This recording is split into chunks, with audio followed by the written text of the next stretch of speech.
The Mother-in-Law, Episode 1. A Yoruba adage says having a bad husband is better than having a bad in-law. Ifeoma had always argued against it, but now that she was in such a situation, she agreed effortlessly. She could vividly remember how in love she and her husband, Oluwafikami, was back in their university days. They were both freshers back then in University of Ibadan when they met. They hated each other's guts at first since they started on a wrong foot. If anyone had told her then that she would last this long in a relationship with Fikeo, much more lead to marriage, she would have laughed hysterically and told that person that he or she was hallucinating. What made her so close with Fikeo then was his genius abilities. Fikeo was the most brilliant student of their set. Ifeoma was intelligent too, but while Fikeo graduated with a first-class degree, 6.7 CGA, Ifeoma graduated with a second-class upper degree, 5.55 CGA. Fikeo, on the other hand, was attracted to Ifeoma at first sight, and he couldn't be blamed either. He was just another one of Ifeoma's numerous admirers. Ifeoma was a very beautiful and attractive light-skinned slim lady whose color of eyes are the unique color of blue, which only adds more to her already extravagant beauty. Fikeo and Ifeoma started dating in the first semester of their second year in the university, and they were even tagged the cutest couple in the Faculty of Education back then. They had their ups and downs, several fights and 1 or 2 breakups before they graduated, but they overcame it all. Now that Ifeoma thought about it all, she should have taken the signs she got from Fikeo back then so serious. Maybe she wouldn't be in the position that she was in right now. Fikeo was a typical mama's boy. Have always been and will always be. He placed his mother in such high level in his life. Of course, it's okay, but then believing that his mother is always the right one and is never wrong is just too much for Ifeoma to handle. As long as his mother was involved in any fight or any argument with anybody, to him, his mother has no fault nor is she wrong.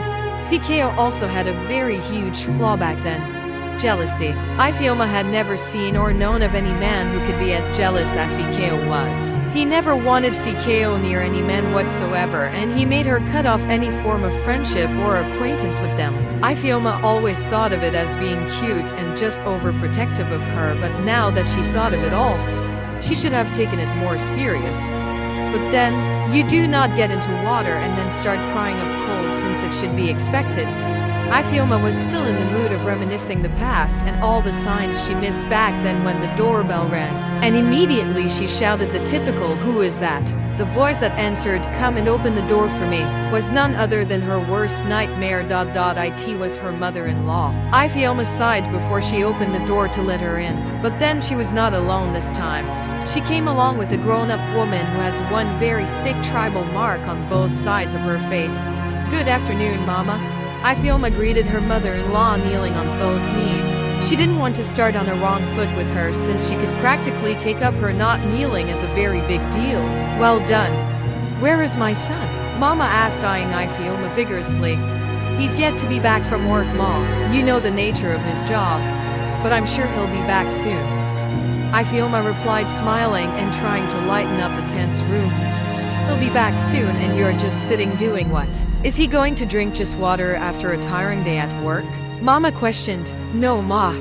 I am already preparing his favorite, Ma. Jollof rice and fried meat. I have enough to go round for you and even your guest, Ma. Let me go and check it," Ifeoma said, rushing towards the kitchen until she was stopped by Mama. "Come back here. Wonders shall never end. So jollof rice is now my son's favorite. My son that couldn't even do without eating amala doo-doo, and you eat soup in a day." "No, Mama. He hardly eats swallow food now, Ma. He loves my jollof rice a lot and can even do everything for me just to make sure I cook it," Ifeoma retorted. "Okay, so I don't know my son's favorite food again, Abi. You know my son for ordinary 6 or 7 years now, and you are the one that knows him more? Have you forgotten that no woman can know a man more than his mother does? All the stupid sons' wives that thinks they know their husband more than the mother." "Nonsense." Mama fumed. "I am sorry, Ma." Ifeoma apologized, even though she didn't do or say anything wrong. "Sorry for yourself. Meanwhile, I have gotten a maid for you people. Oh, my son complained about you not doing all the chores nor cooking his foods very well.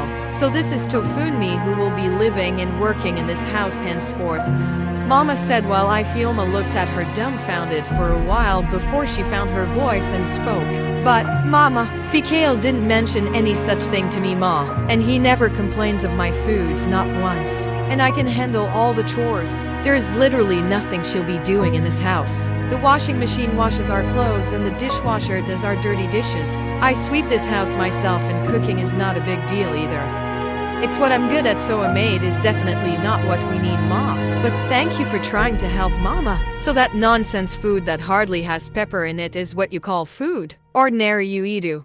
I have never seen you cook it in this house. All you cook is stew that has 20 tomatoes and 2 pepper in it. I have brought this girl here and she's here to stay. Tofunmi, take your things to the room right there, Jer. Mama complained and then directed the girl. Ifeoma had already had enough. No, Mama. She had better not leave that spot. I have respected you enough, oh Mama. This is my husband's house and I have a say in it. You can't just come and start controlling things for me. Your son is a grown-up man who is now a married man and he doesn't need his mother to take care of him anymore. His wife can do that. So I do not have a say in my own son's house? And I don't blame you. I blame your parents that have refused to teach you manners from home. Ifeoma sparked. She could take anything but her parents being insulted, so she started insulting her mother-in-law before she could stop herself. Mama, Anand, what is it, Seth? Don't you have your own husband's house to be controlling? Why do you keep poke-nosing into another family's matter? Why won't you stop terrorizing me in my husband's house? Nothing I do satisfies you in any way. I think it's high time you left. This girl is not staying in this house, and that's my own. Her services are not needed here. You can check the next building. Mama burst into fake tears while Ifeoma wondered what warranted her drama now. She looked at the door to see her husband standing at the entrance observing the whole scenario. Ifeoma was surprised to see her husband at the entrance and she immediately understood why his mother started her fake tears. She shook her head in a manner that says, "This woman, what is going on here, Oma? What have you said to my mother this time to make her start crying? And you know how emotional she can get." Fikeo questioned his wife as he rushed to console his mother. "Your wife have been insulting me since I entered this house, Akani. I don't know why it is this IGBO girl that you had to marry when it is not that responsible Yoruba girls are nowhere to be found. Very disrespectful and mannerless." Mama spat while Ifeoma looked at her husband as if expecting him to say something to support her, but Fikeo said nothing about it. Instead, he said something totally unrelated to the matter. "Oma, what is burning?" Ifeoma, who had completely forgotten about the jollof rice she was cooking, ran into the kitchen. Mama laughed hysterically and said something that Ifeoma heard clearly. "The good wife that burns food. When a woman is bad, she is bad. There is nothing anybody can do to make her good. Akani, is it burned food that you have been eating in this house? No wonder you look so lean and malnourished. In fact, I am going to have to stay in this house for some weeks and look after you. I won't allow one useless woman to kill you for me." Ifeoma rushed out of the kitchen, not minding the burning smell that the jollof rice have created. She would have to cook again for her husband since the rice got burnt real bad. She wondered how they hadn't even perceived the smell on time. "No, Mama, you're not staying in this house. I will never allow that, never." Ifeoma snapped, standing akimbo. "Oma, what is wrong with you now? Why won't you stop acting like a rival with my mother?" Fikeo questioned. "Are you asking me that? Shouldn't you be asking your mother? She should have just married you now if she just can't allow her son to be a man in his own house." Ifeoma certainly wasn't ready to allow her mother-in-law to stay in her matrimonial home. She can definitely send her packing if care was not taken. If only you can use all these strength you are using here to fight your mother at home who has locked your womb somewhere. Mama snapped and walked into the guest room knowing fully well that she had won the battle with that little statement of hers. Ifeoma burst into tears. Her mother-in-law knew just what to say to hurt her. She had those words in her palms. "Don't mind Mama, Oma. Why are you crying cause of what she said? You know it's old age that has made her this way," Fikeo said in way to console his wife. Ifeoma shook her head vehemently before she spoke. "When she was the one crying, you said she is emotional now that I am crying. You still keep on supporting her. When will you grow up, for Christ's sake? Ifeoma rushed into her room afterwards, expecting her husband to rush after her to settle the misunderstanding, but instead, Fikeo went into the guest room. His mother will always be his first priority, Ifeoma thought as she cried. It was after Fikeo was through with his mother that he went into his wife's bedroom. Immediately he entered the room. Ifeoma, who was only lying down on the bed tired of crying, acted like she was asleep because she did not want any form of conversation with her husband at that moment. She was too annoyed at him. "Oma dear, are you asleep? It's only 4:30 p.m. now. Why would you be sleeping by this time?" Fikeo questioned, knowing fully well that his wife was only pretending to be asleep. She is always fond of doing that whenever she wants to avoid any form of argument with him. Fikeo knows her too well. "Okay, oh. Where's my food, oh? The jollof rice I should be eating now is burnt, and you know how much I hate burnt foods. Won't you get up and cook me another one?" Fikeo was too hungry to start an argument, so he had to ask for what would stop the hunger, which was his wife's jollof rice. Ifeoma, who had forgotten that she was supposed to be acting asleep, responded with fury. "You kept a cook in the house, Abi. Or isn't your best food amala and you eat a soup or whatever your mom called it? Go and call that stupid girl that your mother brought into my house to cook it for you now. Why do you want to eat a food cooked by a bad cook when your mother already brought a good cook for you? Biko, don't disturb me, oh. But Oma, why do you keep allowing Mama's opinion to affect you?" Fikeo questioned while Ifeoma stared at him like he suddenly grew two horns on his forehead. "Is that even a question? Really? How would you feel if my mother walked into this house to terrorize, insult and blaspheme you every time, man? But I trust my mother though. She has no such time. She's not as jobless as someone's mother." Ifeoma shouted angrily. "Don't talk that way about Mama, Ifeoma. You know I won't take that from you." Fikeo snapped at his wife, getting pissed off already. "Just one bad word about your mom makes you spark like electricity, yet your mom would say hundreds of bad words to me and you won't even flinch. Hypocrisy at its best. By the time I go out of this house for you and your mother, Anne, you would just marry her since that's what she wants anyways." Ifeoma said again. "Oma, I don't have time for all these. I need to eat, please." Fikeo begged his wife. "Then go into that kitchen and make yourself something to eat. I am not stepping a foot into that kitchen today. Not today. If not for your mother that barged into this house with the motive to provoke me, that delicious jollof rice wouldn't have gotten burnt," Ifeoma concluded as she laid on the bed. Fikeo shook his head and left his wife to cool her temper. Trying to talk to her right now will result into nothing.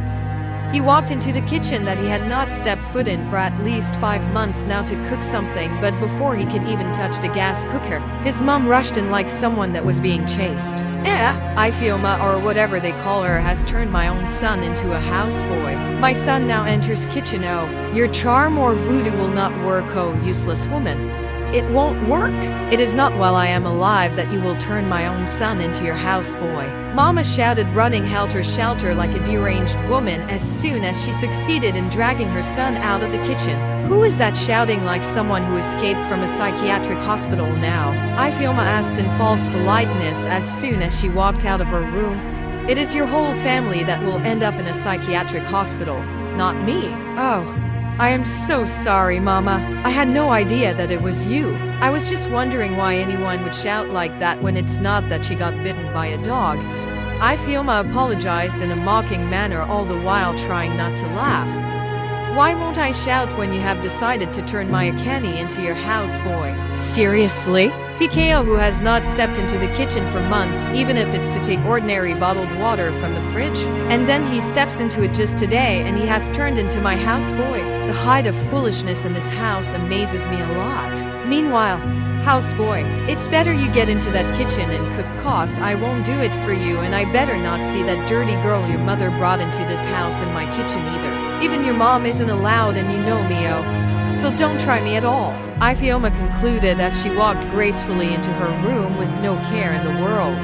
"Mama, you caused all of this, so." Oma hardly gets angry at everything you say to her, but now you have pushed her to the wall. Fikeo complained. "What have I said or done? How can I see the truth and keep shut about it? I never liked that girl since the day you introduced her to me as your wife. She's so disrespectful." Mama snapped. You're just been tribalistic cause she's an IGBO girl and she hasn't given birth yet, but mama, our marriage is not even up to 3 years yet. Let her breathe, please. I've had enough of rivalry in this house and I can't deal with it anymore. Meanwhile, take Tofunmi back to Imeko. Oma will never accept her into this house.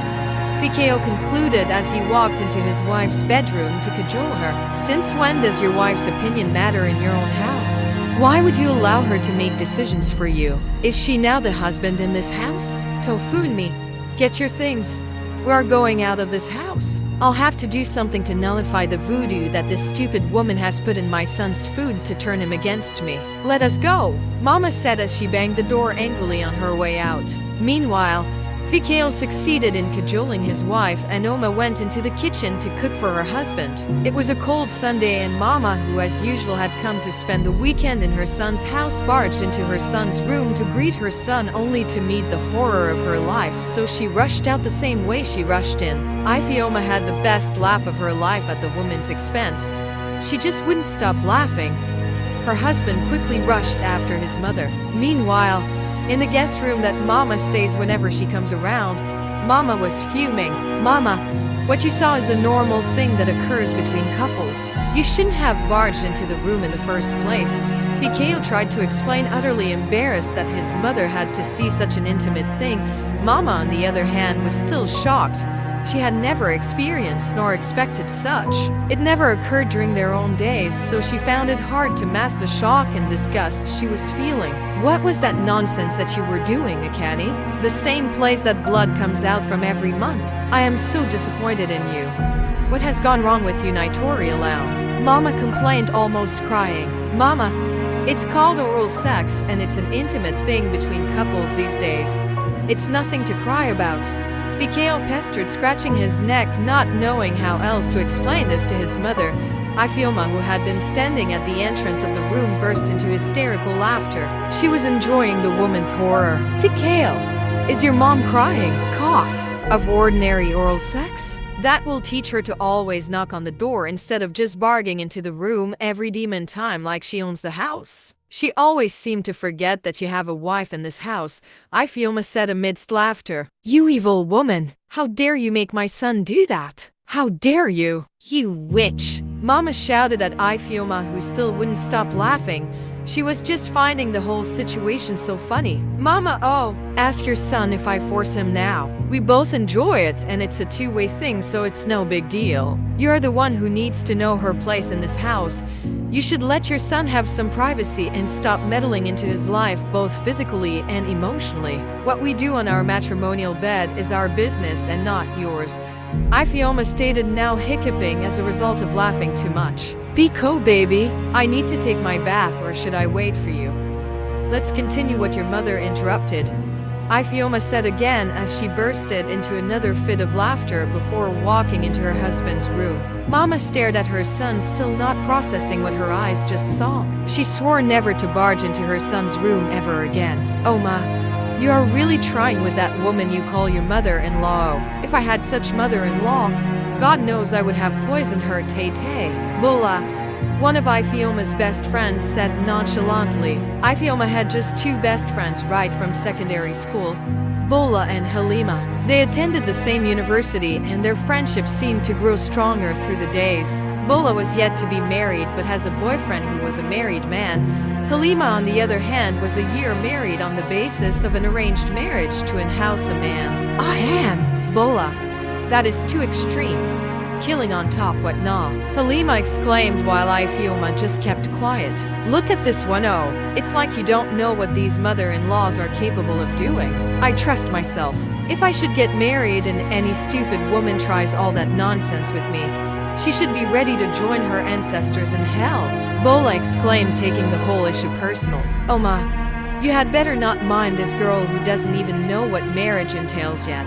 Don't let her ruin your marriage, oh. Halima said, disagreeing with Bola, who was just fuming. What do you mean? Oh, you think the stupid arranged marriage that you got yourself into is what marriage is? The man hardly even stays with you. It's just as if he married you into his house as a living showpiece. Bola exclaimed. Ifeoma could have stepped into their bickering since they were already taking the matter to a whole different level, but she was just too stressed up to say anything. And the married man you are dating who is deceiving you that he'll leave his wife for you, Enko. Am I not better than you? Halima snapped angrily. Ademi is a man of his words. He always does what he says. He's going to marry me and that's it. Oma, you need to see the enjoyment galore he put me through in Dubai last month. The shopping spree alone is enough to kill someone. I even bought us a matching gown. It's dope, Bola said excitedly. Bola is that kind of person whose mood never stays the same for over 20 minutes. The way she switches seems so impossible. This minute, she's angry and fuming, and the next minute, she's happy and excited. Ifeoma used to call her bipolar. Ifeoma decided to contribute after minutes of silence. But really, Bola, Halima is just telling you the truth. You're over 30 already. You're not getting younger. I don't know why you have always found married men attractive since our school days. That man will never leave the mother of his kids for you. He will. He definitely will. Meanwhile, they don't have kids yet, and why are you guys now focusing on my own relationship life? Is my life incomplete just because I'm yet to get married? Ademi is the love of my life, and he'll get married to me. I don't care if I have to be the second wife. He just has to be my husband, Bola insisted while Halima and Ifeoma shook their heads in pity. I hope it's not too late before you come to your senses. What joy would you derive from ruining a fellow woman's marriage? Or have you forgotten that it's the same cane that he's using to beat the first wife that he'll use in beating you too? Halima said, No, you guys don't even know him and you're judging him so much. He even introduced me to his mother and the woman likes me so much. They have just decided to keep it all low-key till he can break the news to his wife. Bola explained, I am just so disgusted at you, Bola. It should be women raising other women up and not bringing them down. I have to be careful around you cause you can even snatch my own husband too since married men are your spec. Halima remarked angry at Bal. Hunod, your husband that have been snatched already, I'll be which one are you saying? A woman is probably grinding him right now and you are here shouting my husband up and down. Bola said, you guys are taking this too far. Bola, it seems your mind is made up with your so-called Ademi, so just do quick and get married to him already. We want to eat rice biko, Ifeoma said, trying to lighten the tense atmosphere. Meanwhile, I'd better get going now before my husband comes back from work and doesn't meet his beautiful wife at home. You know how he gets when I come home late from work. I don't want wahala today, Biko. You girls should take good care of yourself. I'll call you, Ifeoma said as she departed. You people like carrying husband on your head like it's a trophy, Seth. Bola snapped, and isn't being married also an achievement? Halima asked, confused. No. Being happily married is an achievement and the happiness in it is a huge difference. Bola said conclusively, so make sure you tell your wife to drink the mixture when you get home. I don't want to hear stories that touches. This pregnancy must stay. Oh, Mama repeated to her son who looked uncomfortable, wondering if he should break the news to his mother or not. Mama, Oma had a miscarriage last week. He finally let out, and why are you just telling me? Oh, you want to become those men that believes that their mother shouldn't know everything that goes on in his marriage. And after everything I did for you before you could reach the level you are today. Oh, Komi, don't I deserve a grandchild already? You've been married for 3 years and within that period, Ifeoma have had 3 miscarriages. Now 4. Are you sure that girl does not belong to a marine kingdom? She cuckoo looks like a mermaid, Mama complained. God's time is the best, Mama, Fikeo said. God's time for her have passed. Oh, she just keeps killing it as soon as you put it in. That girl is an odd banj, Mama exclaimed. What exactly are you now trying to drive at with all your pep talks, Mama? What am I supposed to do about it? Fikeo questioned, confused. I don't care how you do it, but I think it's time. Oh, Mama said in a coded way. Time for what now? Don't even go there, Mama. I'm too young to have 2 wives. Do you want me to die before my time? Then send her packing. She's utterly useless. Mama snapped. I can never do that, Mama. I love Oma and I can't imagine living without her in my life. Oma is my life. Yen yen yen yen yen. Ifeoma has cooked FO vegetable for my son. Oh, she has turned you to old dummy for me. If Oma is your life, please, Mienko, and wonders shall never end. Oma is my life, or serious I wonders, Mama exclaimed in an exaggerated manner. You shouldn't be jealous of your daughter, Mama. Oma is your daughter too. Daughter Nebo where? I don't have a daughter. Oh, I know how many children that I gave birth to, and Ifeoma is not one of them. She has her own mother. Mama, I've had enough of your silly tantrums. You've been so hostile to Oma ever since I married her, and I always overlook it, but I'll not allow you to do this one, no way. How do you think she's feeling now? She just lost a baby. She's the one who's even more hurt, and she needs to be left alone, not terrorized. I think I'll take my leave now. Meanwhile, the drink is no longer needed. Goodbye. Fikeo snapped as he went out of his mother's two-bedroom apartment. So I'm now silly, Nakani?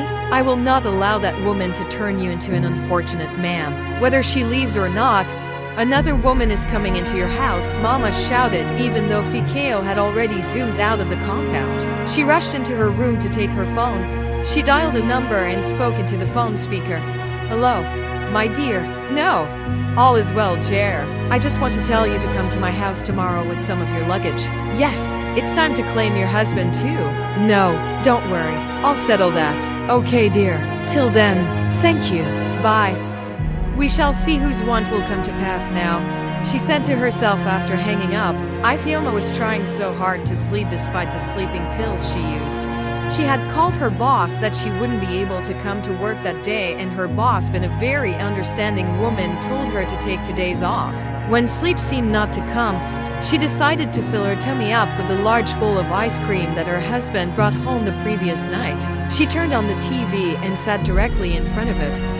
Her eyes were on it, but her mind was elsewhere. She just couldn't understand why her womb have refused to hold a baby for at least 6 months. Why miscarriage seemed to dwell in her marriage. She was just tired of it all. She had tried pills, injections, herbs, and even prayers, but nothing seemed to work. Was God punishing her for not keeping her virginity till marriage? A knock on the door interrupted her thoughts, and she only wondered who could be knocking instead of using the doorbell that has just been repaired. She unlocked the door, and in came her mother-in-law, followed by a young dark-skinned lady dragging a big box behind her. What is Mama looking for early in the morning, for God's sake? She thought before greeting her. Keep your greetings to yourself, Ifeoma. Keep it to yourself. Why have you made it your life mission to just ruin my son's life, Anne? So after my son have worked hard to put a child in that useless womb of yours, you just had to kill it again. If I call you a witch or a banj now, you'll say that you're not. With that your evil cat eyes. The moment I saw those eyes of yours, I knew you are not ordinary, but my son had fallen stupidly in love with you. Mama ranted angrily. Ifeoma was certainly not in the mood for banters, nor did she have the strength to fight, so she just carried her bowl of ice cream and attempted to go into the master's bedroom until Mama stopped her. And where do you think you're going? So what I'm saying makes no sense, Abi. You want to walk out on me? Ifeoma ignored her and proceeded into the room, but stopped abruptly when the woman beside Mama talked. What kind of disrespectful woman is that? So full of herself. Ifeoma turned to her and then spoke. Who are you? She's you, Tomi, the new wife I brought for my son, and you have no say in this. You either shift for her to sit or you stand up so she can sit. Your choice. Mama said, smirking. What makes you think I'll share my matrimonial home with this woman? Why would I share my own husband with any woman at all? My husband and I had no such agreement. Our marriage is for better, for worse, Mama. Not even you can put us under. Keep deceiving yourself. Tomi, that's your husband's room. Take your load in there. You keep looking for ways to just drown this relationship, Mama. What have I done to deserve this from you? Please, why won't you leave me alone? Ifeoma started crying as she fell to her knees, pleading. The pain she was feeling had overwhelmed her, and her defense was breaking. All she suddenly wanted was peace. All these crocodile tears means nothing to me. All I know is that Tomi is here to stay. Mama remained adamant. Ifeoma suddenly got up from her knees in a way that startled Mama. She walked into her room and began to pack her clothes into a small box. Her face was devoid of any emotion, and tears have suddenly stopped flowing down her face. She closed the zip of the box loudly, grabbed her car keys, and began to walk towards the main entrance of the house. Mama watched her with satisfaction and happiness, but it soon vanished when Ifeoma turned back and said, "You have the house to yourself for now, but not my husband." With that, she sauntered out of the house gracefully. Ifeoma drove recklessly into her parents' compound. She was fuming, and her knuckles had turned white due to the way that she was gripping the steering so tight. She got out of her car and headed straight into her parents' home. Her mom was shocked to see her, and her dad just stared at her as if trying to decipher what she was doing there by that time. "Good morning, Mom and Dad." Ifeoma greeted hastily and proceeded to go inside her room before her mom called her back. "Ifeoma, where do you think you're going? What's wrong?" Her mom said, "Mommy, I am f***ing tired of marriage. I'm not interested in it anymore. I'm tired of fighting for someone who doesn't fight for me. I'm tired of fighting for my marriage alone. I've had enough. Marriage is just a f***ing scam." Ifeoma bursted out with anger. Rage was coursing through her body like electricity. "Don't you dare use the F word in my house." Her dad scolded sternly. "Calm down, Ifeoma. Just sit down and talk to us. How would we know what happened and how to help you if you don't explain it to us?" Her mom said with worry. Ifeoma sat reluctantly, took a few breaths in and out before she started talking. "It's my mother-in-law, Mummy. I'm tired of that woman. I find myself including her death in my prayer points these days." "That woman again? What happened this time?" Ifeoma's mom asked. "Mom, she brought another woman into my matrimonial home as a wife for her son." "Who does that in this century?" "Just who?" I'm so exasperated. She just derives joy in seeing me cry or moan in pain. She's that wicked. And you know who gives her a go-ahead? Her son, my husband. He says absolutely nothing to at least caution his mom. Nothing at all. He even tells her every demon thing that happens in our marriage, and I mean everything. Sometimes I feel like there are two women in that house. He acts like a woman a lot. I'm tired of his childish mommy's boy acts. I'm not going back to that house, Mom. I'm going to divorce him." "Divorce? Is that the solution to all of these?" "That woman is going to win if you give up on fighting for what's rightfully yours. You'll be the loser, dear." Her mom said, "Loser or not, I don't even care, but don't have it in mind that there's a room for you in this house. Divorce is your choice, your business. And how many times do you want me to tell you that whatever happens in your matrimonial home should stay there? You shouldn't report your husband or your mother-in-law to us. These are the little things that ruin marriage." Ifeoma's dad scolded. "Dad, Fikeo is the one who really needs that advice, not me. Despite all that I go through in that wicked woman's hands, I only reported her to Mom once. Fikeo reports to his mom 1,000 times. He even told her about me having another miscarriage." As if realizing that she had slipped, she shut her mouth abruptly. "Ifeoma, you had a miscarriage?" her mom exclaimed.